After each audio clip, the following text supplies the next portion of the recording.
हमारे चैनल ज्ञान मतलब संगे सब्सक्राइब कर लो और घंटी के छावा दबा। धन्यवाद। प्रेम से बोली शिव गुरु महादेव की जय। जगत गुरु अपन देवादिदेव महादेव के चरण कमल में प्रणाम। मैया भवानी के चरण कमल में प्रणाम। हरिंदर भैया, नीलम दीदी लगाए संपूर्ण गुरु भाई व गुरु बहन के चरण कमल में हम ज्ञान गुरु भाई प्रणाम करे छी। हमर प्रणाम स्वीकार करब। प्रेम से बोली शिव गुरु महादेव की जय। अखन अहाँ सब सुन रहा छी मॉडल शिव शिष्य परिवार के ओर से गुरु भाई ज्ञानू यादव के। डमरू बजाबू ने यो शिव गुरु, डमरू बजाबू ने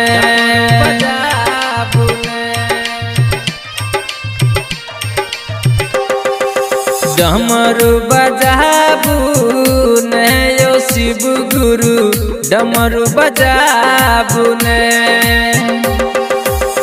आहाँ के बस के ने घायल, आहाँ के बस के ने घायल, त्रिशूल उठाबू ने यो शिव गुरु, त्रिशूल उठाबू ने। डमरू बजाबू ने यो शिव गुरु, डमरू बजाबू ने। आहाँ के बस के ने घायल, आहाँ के बस के ने घायल, त्रिशूल उठाबू ने यो शिव गुरु, त्रिशूल उठाबू ने।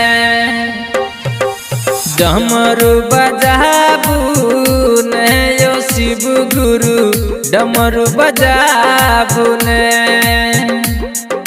डमरू बजाबू ने यो शिव गुरु, डमरू बजाबू ने।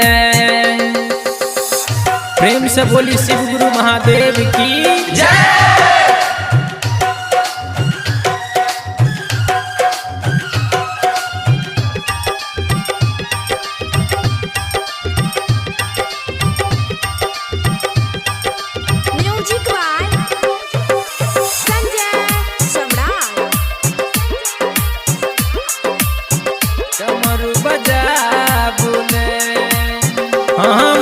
तरपैया दिल धड़कैया, आहक दर्शन ले लेनन तरसैया। यो मन तरपैया दिल धड़कैया, आहक दर्शन ले लेनन तरसैया। शिष्या के बाट तकैया, शिष्या के बाट तकैया, जल्दी साबू ने यो शिव गुरु, जल्दी साबू ने। डमरू बजाबू ने यो शिव गुरु, डमरू बजाबू ने। डमरू बजाबू ने यो शिव गुरु, डमरू बजाबू ने। प्रेम से बोली शिव गुरु महादेव की जय।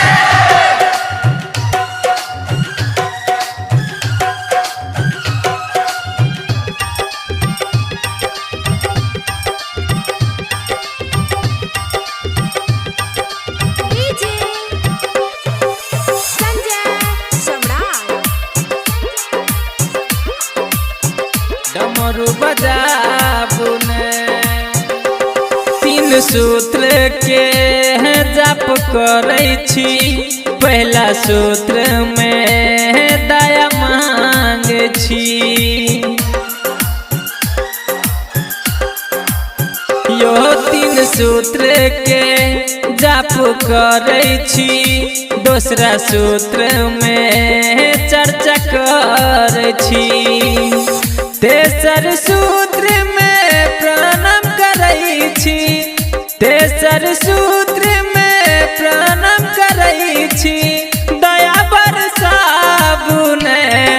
शिव गुरु दया बरसाबुने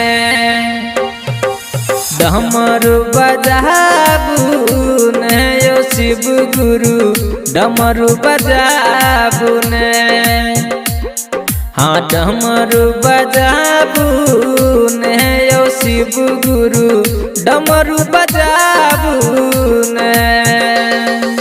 प्रेम से बोली शिव गुरु महादेव की।